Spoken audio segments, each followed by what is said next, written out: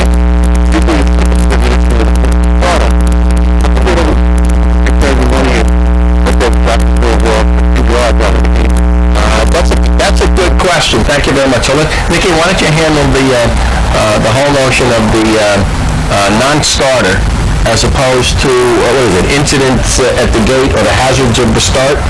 Yeah, I think that would be a very slippery slope. The gate incidents that we've had here at Saratoga when a jockey, is unseated, because of some issue. Like we had that one day that Johnny Velasquez came off a horse and is still in the hands of the assistant starter. I mean, that's a completely different issue than when a horse breaks from the gate and the rider is still attached. You'd have to have a laser beam. Has he gone 10 feet or 20 feet? I don't really know how you could do that. And although I'm sure that there are scientific ways that you could, I don't think you can. It would in a way be legislating all sorts of bad luck, and then how do you decide what else factors in? Horse 4 drifted out 62 paths and took horse 10. Do you get a refund on horse 10? I think there's a limit to what you can do. I think the stewards have done a pretty good job at this meet in terms of refunding money because of these gate incidents. And not because Gavin is here, but I have to commend Naira. They took a swift and decisive action here in the middle of the meet. The starter was replaced, and just as importantly, we brought back Bob Duncan, who was a longtime starter here at Naira, who's been working with the gate crew. I think that fact alone, that act alone, restored a lot of the confidence of racing fans because everybody knows Bob Duncan's reputation. One thing that I'm glad you brought that up, because there's one thing I want to say. We did have an opportunity to do an hour show with Bob Duncan, and we talked to him a couple of weeks ago. And Bobby's mantra is equine and human safety. And I think we who don't sit on horses in those gates sometimes forget the importance of that. And so those guys as assistant starters have a very hazardous job, and the guy pushing the button is making an important decision when he does. So let me just add too, on that note, not so much about the gate itself, but the biggest surprise that I've had coming online with Naira and starting this job, and probably the thing that impressed me the most, and impressed is a funny word, but when you hear what I've got to say, the fragility, fragile nature of this sport, and how people really don't realize in the outside world what actually goes into producing this product. One thing that Naira has always done well over the years is to never give up control of the actual true product, which was racing. And when you are now a racing officer, you meet the people that are working the backstretch, or you meet the gate crew. What an impressive bunch of people. Our parimutuel folks, they really have just amazing heads on it. The way that this sport comes together, and then we give you a post time, and my gosh, it happens. The horses break out of the gate and they go.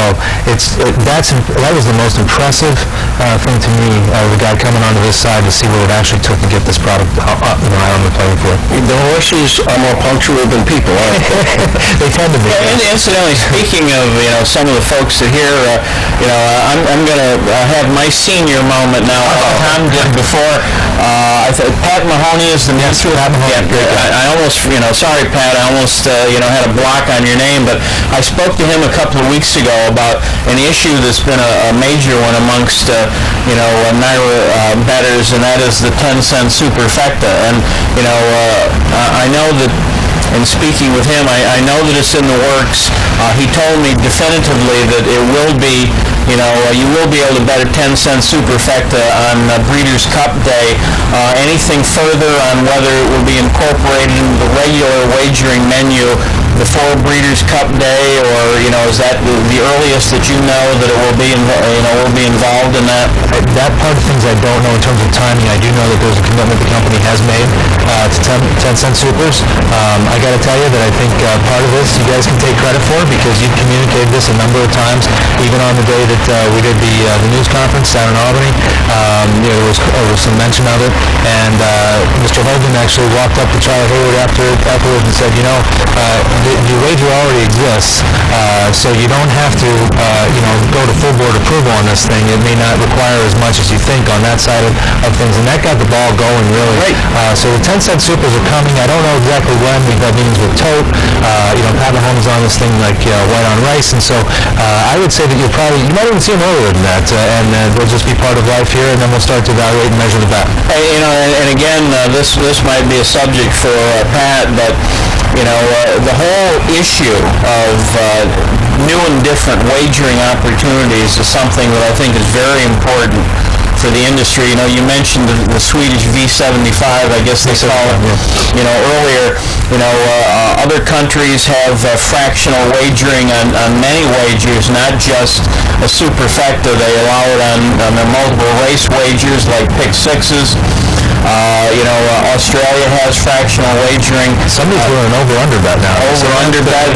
There's all sorts of new potential products that, from my point of view, would be things that really deserve investigation to see if there isn't some way to incorporate them into the menu available to New York racing fans. I agree, and the stuff that we can do, the sort of simple, stupid, let's give folks a reason to participate in the sport. It's one of my, my big things is that we've talked to people in a way that's pretty much gotten exactly what we've asked for. We've talked to people who are educated about the sport, know about it. We sit there and do handicapping seminars and so on and so forth. And particularly in Saratoga, I think there's an opportunity for us to get people who don't necessarily ever want to read a racing form, to get them involved and have a rooting interest in the game. And that's what we're going to try to do with wagers and such. So coming into next year, I would expect that you'll see from us some more what I'll call fun bets and things that might translate to the average player. All right, we're going to stay right here in Saratoga. Talk to Mike. Mike, that's the Patience. Welcome to the show. Hey guys, actually your talk about different wagers segues pretty good into my question. My favorite bet is the pick four, and within that I really like the guaranteed pick fours. And over the years I find myself being more attracted to, even though I live in New York, the California tracks, because the California tracks offer these guaranteed pick fours every weekend. And my question was, I know Nyla has had the guaranteed pick four up here at Saratoga on Saturdays, and this year you're not offering it. It seems like you're actually shying away from these guaranteed pick fours and pick sixes. And I guess my question is why? And do you think that, I would have thought that the guaranteed bets would actually stimulate handle and stimulate interest. So I often wondered why the Nyla tracks don't have it as much as a lot of these other tracks around the country. Thank you very much. I know less about that than I do about rocket science, so I defer to one of you guys. Well, on the last Sunday of the meet, my brain is turned to oatmeal, so but if it still works a little, there were some guaranteed wagers on track average day. I think there was a guaranteed Grand Slam. Wasn't there a guaranteed pick four that day as well? I think there was. The caller still brings up a great point. Why not do it more often? My question, would have been for the caller if he was still there, and I think he's gone now. I think most of the time when racetracks offer guaranteed wagers, the actual betting pool exceeds the guarantee. It's very rare that the racing venue has to kick in money. Now, perhaps the pool wouldn't have reached that level if it hadn't been advertised as a guarantee, but, I think he does bring up a good point. So, in effect, if you offer a guarantee and you don't have to kick in any extra, then it really doesn't cost you anything to offer that wager. Right, so then it becomes more of a marketing issue. Right, marketing tool. Yeah. All right, let's go to New York City, talk to Brett. Brett, welcome to the show. Hello? Hello, caller. Hope the bet. Brett is gone. Oh, Brett is gone. Okie dokie. Gavin, let's talk a little bit about the meet in general. You've owned horses. Your father, has been involved in horses for a long time. How does the meet overall, impact you? I mean, are you satisfied with the way the meet has gone? Well, I mean, we've had just an incredible run of good weather, and again, that's something that we can't, you can never dial up on demand. I hope that people have noticed some of the things that we've done, which, my approach to life is about point of sale, point of contact, taking care of our customer as a guest. And I hope that you've seen there's some funny little signs around about we hope you enjoyed your day or have a nice day. Our customer service representatives, who are the folks that wear the light blue shirts, we've got name tags on them this year that say, "May I help you?" We line them up every day. We communicate with them. We've interacted, I think, a little better with Joe Dalton, the Chamber of Commerce President's hospitality team, to make sure they've got the information they need for folks. So I hope you felt a little bit of that mentality as we're starting to fold it in. I mean, we want to go system-wide with this, and really have some broad-based training and some things we do to deliver on those service levels. But generally, yes, the answer to your question is I think we're all very pleased that the attendance and the handle was up. We've had very, very positive reaction to the cards that PJ Campo has written. Andrew Burns, our stakes coordinator, is a phenomenal guy and has done, I think, a super job on that note. And we just have some really, really good people working hard. Even with this whole thing, I mean, imagine this. Imagine running a company when, in fact, you're at a point where somebody said, don't ever swat at a bee because they'll come back at you hard. So just pretend the bee's not there, okay? It's going to be an embarrassing moment on television. But anyways, somebody said to me, you have to operate a company that is currently in bankruptcy court and there's currently a franchise decision. What level of product do you expect that company to produce? And if you look at what we're doing, it's almost as if none of that noise is even there in the background. I think we've done everything to focus. I give that credit to our trustees and to our leadership, to Charlie Hayward for keeping everybody's eye on the ball and keeping the spirit up and keeping the feeling and momentum moving forward. And I do believe that NYRA is the best answer for New York when it comes to racing, not just because I work for the company. So I mean, if you're asking me if I'm happy with the meet, I mean, I'm a little bit more than happy. I mean, I think it's turned out better than any of us really could have hoped for coming into it. How does the Breakfast with the Brits program work out? Well, Breakfast with the Brits is really, again, this is sort of the beauty of being a not-for-profit or a non-profit company. We kind of did this to provide a service to a certain very kind of a niche part of our fan base. And the betting numbers have not been huge, but those that have used it have really, really liked it. And I expect that we'll probably do it again next year. It's not going to be have huge crossover. Those that are interested in racing over the pond are those that are interested in it. But there again, there have been some things we've learned this year. The programs are sort of Americanized, and the bettors that have told us that they'd rather not see that type of program. They want to see the program they're used to looking at, which is time-form data that nobody here really understands how to analyze. So I think we're learning some lessons there. Charlie and I walked the property a couple times and talked to some folks that have been in the area. And again, this is the beauty of running a business that you can run for the fans, for the owners, for the trainers. And the question is just how well are we doing that, and how well can we continue to do that? I gotta say, I'm an opinionated guy, so when something pops in my mind, I thought that mind was mush. That's why Tom has as much gray hair as he has. But Is this one going to hurt? No, I don't think it is, because I would think that this is something that you as a marketing guy would love to do if there was a way to do it. One of the issues that has come up year after year in the last few years is, when because of state law, you had to stop letting people attend the morning workouts at the Oklahoma track. Is there some way that you can create an area over there, where folks could come?